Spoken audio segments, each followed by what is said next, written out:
Welcome to HDTV. You're now rocking with your boy.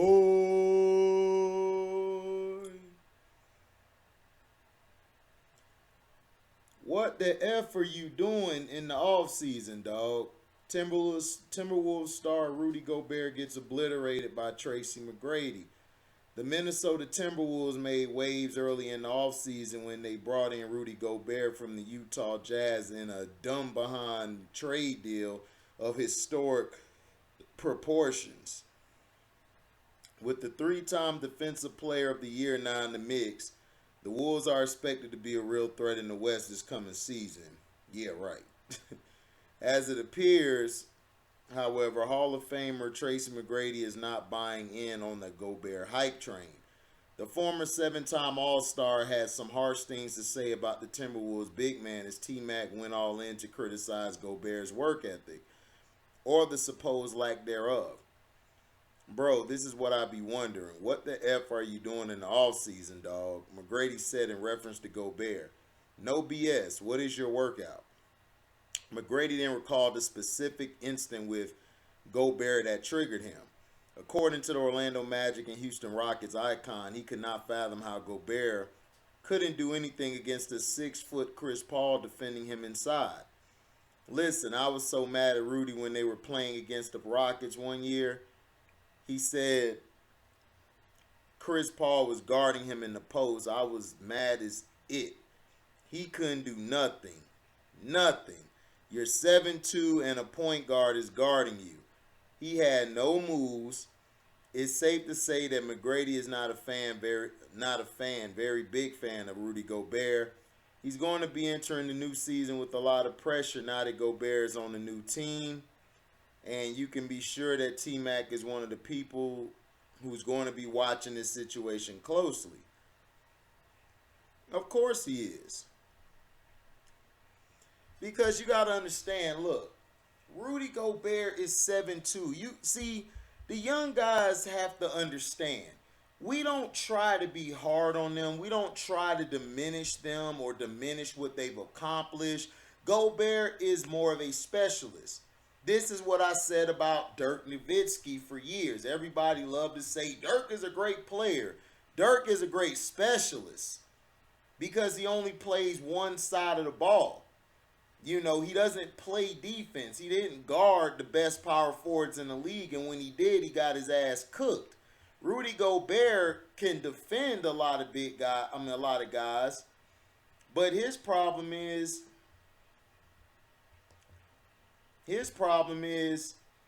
this dude here can do anything on offense. So it's like, come on. It's like, what are you doing? You got a little Chris Paul and you're in the post, like, and then like not only that, Chris Gobert goes against a lot of mismatches in the post. You understand? You know, it's a shame. It's sad. It's sad what's going on and everything with this man's game. And then and I still keep telling people, I still believe the NBA, all this allegedly, I still believe the NBA forced the Wolves to make that dumbass trade because they wanted to mess everything up for Kevin Durant and co. So that's all I'm saying. You know, I'm not trying to, make allegations out of nothing. No, I mean, come on, why would you make that trade? Gobert's not worth that much. He's not worth all of that. And that's just my opinion. He's not. I mean, he's a specialist. He doesn't have an offensive game. That's why the Utah Jazz have had trouble winning. Seriously.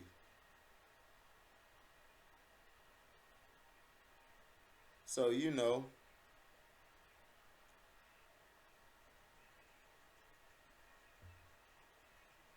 what I'm saying? It's crazy.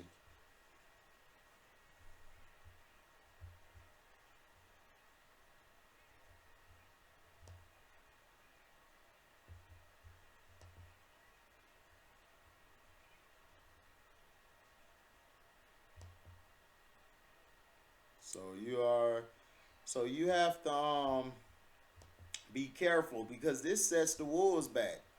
He talks about Donovan Mitchell always, dominating the ball. It's like, bruh, you're going to a team where three guys dominate the ball. You got Russell, you got Anthony Bennett. I mean Edwards. I don't know why I keep calling him Bennett. Bennett was the one who got fat and left. Got fat and stuff. Look, um, I would say, yeah, Anthony Edwards and Cat.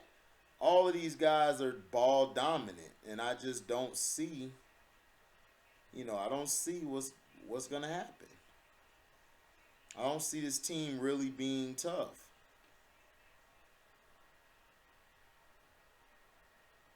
It's a shame, but it's the truth.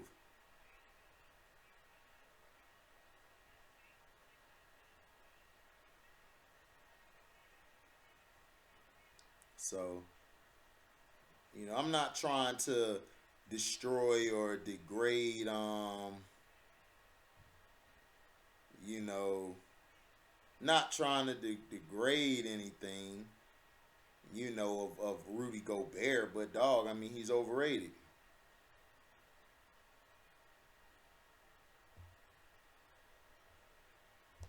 So, it's crazy. It's real crazy.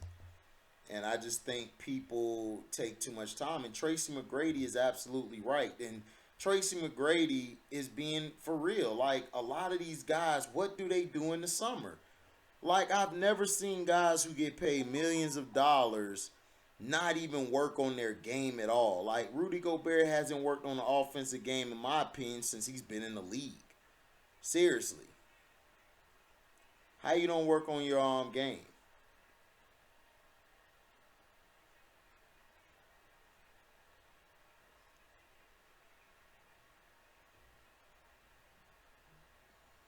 You know, that's all I'm saying.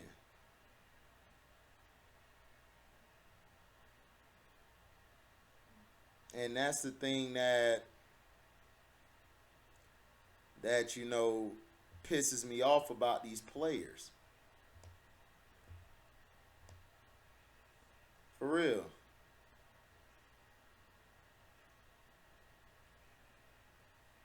These players don't take their game seriously. And then when they don't perform or nothing goes their way how it's supposed to, they want to try to blame everybody else and get upset. And it's like, bruh, you can't get upset. Tracy McGrady made a great point about this. And it's just mind-boggling to me.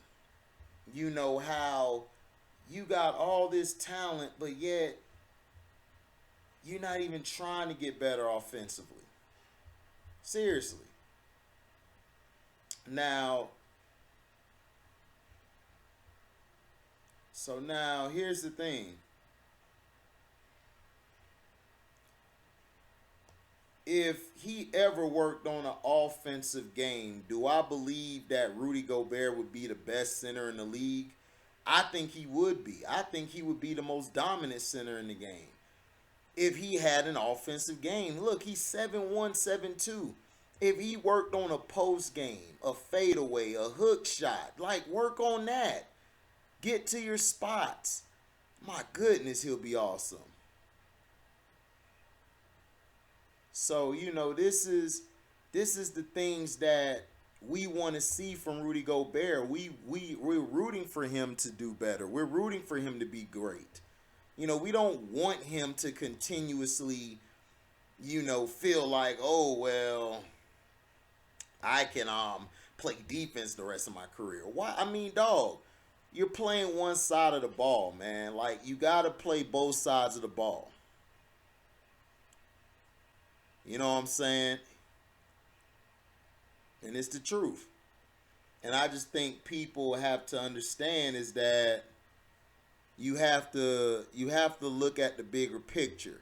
When we were growing up watching the game, there was no such thing as no goddamn there was no such thing as a two-way player. It wasn't a such thing as a two-way player. It was a thing called a player. You played both sides of the ball. If you didn't play, even if you could shoot the three well, or even if you could come off screens well, if you didn't know how to shoot, play defense, play both sides of the ball, dog, you wasn't finna get in the game. I don't care what you think was what. You weren't getting in the game, sir, at all. You was gonna be sitting right there on the bench at the end, giving the Gatorade and water bottles to the starters who's coming over there. Now, Tracy McGrady, now, are the young cats gonna get mad because Tracy McGrady called them out? I don't give a rat's ass if they do, because Tracy McGrady is telling the goddamn truth. This bum should have been worked on an offensive game. But no, you guys give him a pass. Everybody want to criticize Donovan Mitchell. Oh, Donovan's not playing defense. Well, this guy ain't doing nothing on offense. Now, I agree with Rudy Gobert is that, look, we got to play team defense. We got to play some defense. Because that's what wins championships. That's what gets you to the next level. But at the same time, if you're not working on the offensive side of your game and actually working on what you're able to do, which is, hey, you could have worked on a post game, man. Dog, you 7'2", and you mean to tell me you ain't got no post game? This is sad.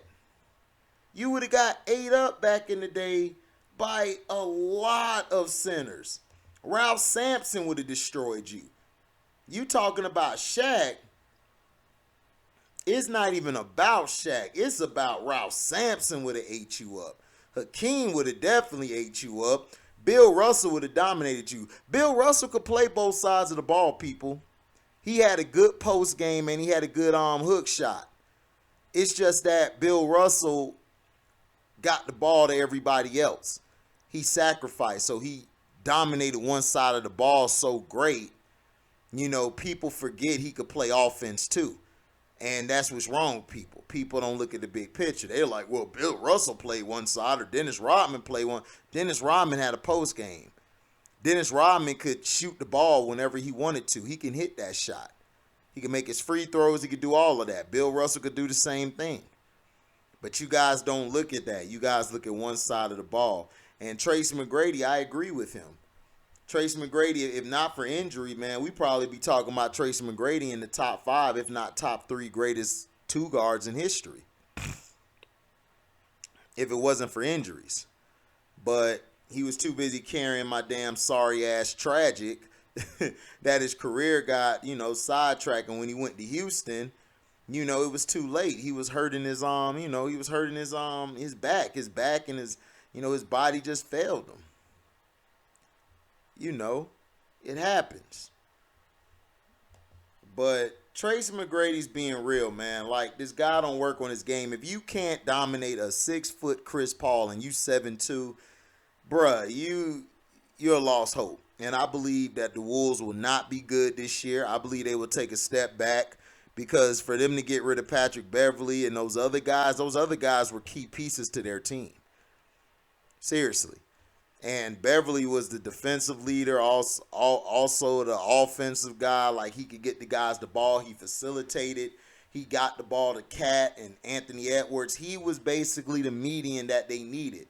So D'Angelo Russell, if he's too busy jacking up shots, Beverly could get the ball, slow down the offense, get the ball to him in his spots. He could dominate. But it's going to be tough this year because, D'Angelo Russell cannot play off the ball well. He's more of a guy who plays with the ball in his hands. Anthony Edwards, he's better with the ball in his hands. He's not real strong playing off the ball.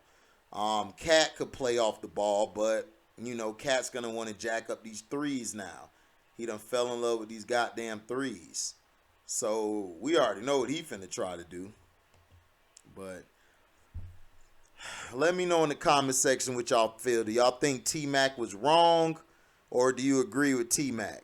I agree with TMAC. I'm glad he called that dude out. Because, you got way too much potential to not have a post game, to not be able to operate on offense. Seriously. So, thank you guys for listening. Make sure you like, comment, subscribe, share this. Hit the notification bell to select all to receive upcoming notifications. And if y'all love what y'all hear, go to that description box, hit that Cash App link. You could donate whatever your heart's desire. And if you guys when it's a premiere video or a live video, you guys can super chat. If you come to the live late and you watching the video in its entirety after the live ran, you guys can leave a super thanks. Okay, guys, support the page. Like I said, all it is $1. If you want to give $1, hey, that's cool. You know, everybody give $1, man. We can do a lot of things with that dollar. Build the page up some more. So thank you guys for your support. Thank you guys for listening, man. One love to you guys. Y'all be safe. I'm going to have some more videos coming out. So appreciate y'all support. We out. Deezy.